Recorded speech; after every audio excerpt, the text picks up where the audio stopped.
بسم اللہ الرحمن الرحیم۔ پہلے زمانے میں ایک بادشاہ تھا۔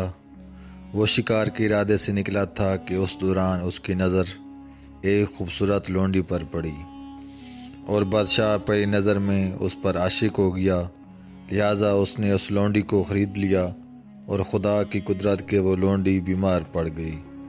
معالجوں کو طلب کیا گیا تاکہ لونڈی کا علاج معالجہ ممکن ہو سکے۔ معالجوں نے کہا کہ ہمارے پاس ہر مرض کا شافی علاج موجود ہے، لیکن انہوں نے ساتھ انشاءاللہ کہنا گوارا نہ کیا۔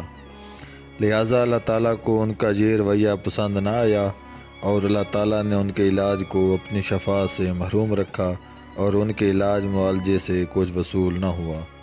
بادشاہ کی حالت غیر ہونے لگی، ادھر لونڈی بھی بیماری کی وجہ سے لاغر ہونے لگی۔ معالج علاج سے معذور ہو چکے تھے۔ یہ جان کر بادشاہ نے مسجد کا رخ کیا اور خدا کے حضور سجدہ ریز ہو گیا اور اس کی تعریف و توصیف سر انجام دینے لگا اور قرأت سے فریاد کرنے لگا۔ رحمت خداوندی جوش میں آئی۔ ادھر بادشاہ بارگاہ الہی میں روتے روتے بے حال ہو کر نیند کی آغوش میں جا پہنچا تھا۔ خواب میں اسے نوید سنائی گئی کہ ایک اجنبی شخص آئے گا اور وہ لونڈی کا علاج کرے گا اور اس کا علاج بفضل خدا جادو اثر ہوگا۔ بادشاہ اس اجنبی کا منتظر رہا، بالآخر متذکرہ اجنبی آن پہنچا۔ بادشاہ نے اس کا استقبال کیا۔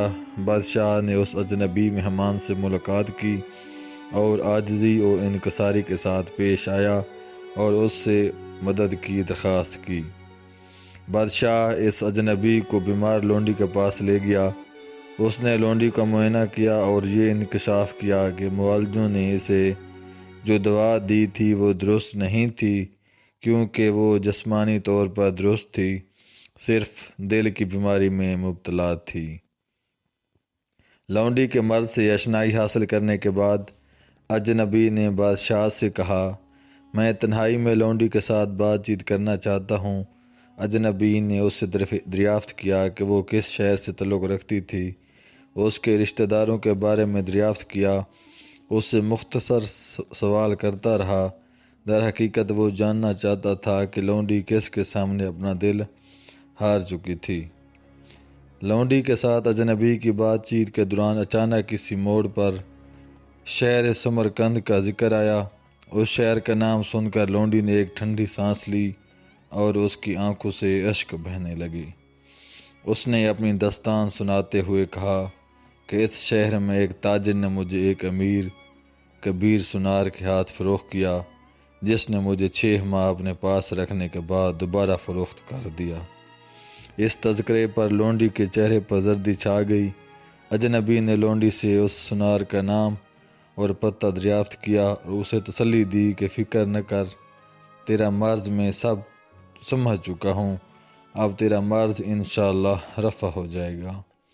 اجنبی نے لونڈی کے مرض کے بارے میں چند ایک حقائق بادشاہ کو بتا دیے اور بادشاہ سے کہا کہ کسی الیچی کو سمرقند روانہ کیا جائے جو سنار کو انعام و اکرام کا لالچ دے کر دربار میں لائے تاکہ اس کو دیکھ کر لونڈی کی جان میں جان آ جائے۔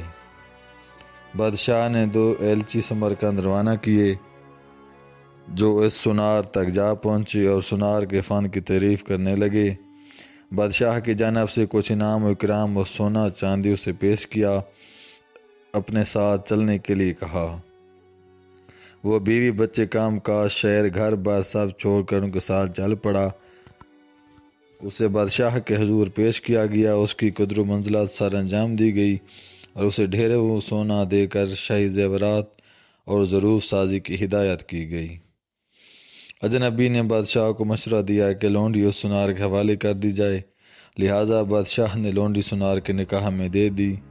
اس دوران اجنبی نے سنار کے لیے ایک ایسا شربت تیار کیا جس کے 6 ماہ کے بعد استعمال کے بعد اس کا جسم نہ صرف کمزور بلکہ بدصورت بھی ہو گیا اور رنگا زرد پڑ گئی۔ اس کی خوبصورتی زائل ہو چکی تھی جس پر لونڈی عاشق تھی، اور اس کی خوبصورتی زائل ہونے کے ساتھ ساتھ لونڈی کا عشق بھی رفو چکر ہو گیا۔ سنار موت سے ہمکنار ہو گیا۔ اجنبی کے ہاتھوں سنار کی ہلاکت مصلحت خداوندی تھی۔ اجنبی نے اسے کسی خوف کی بنا پر یا کسی امید کی بنا پر بادشاہ کی خاطر ہلاک نہ کیا تھا، بلکہ مصلحت خداوندی کے تحت ہلاک کیا تھا، کیونکہ اسے ایسا کرنے کا حکم بذریعہ الہام ہوا تھا۔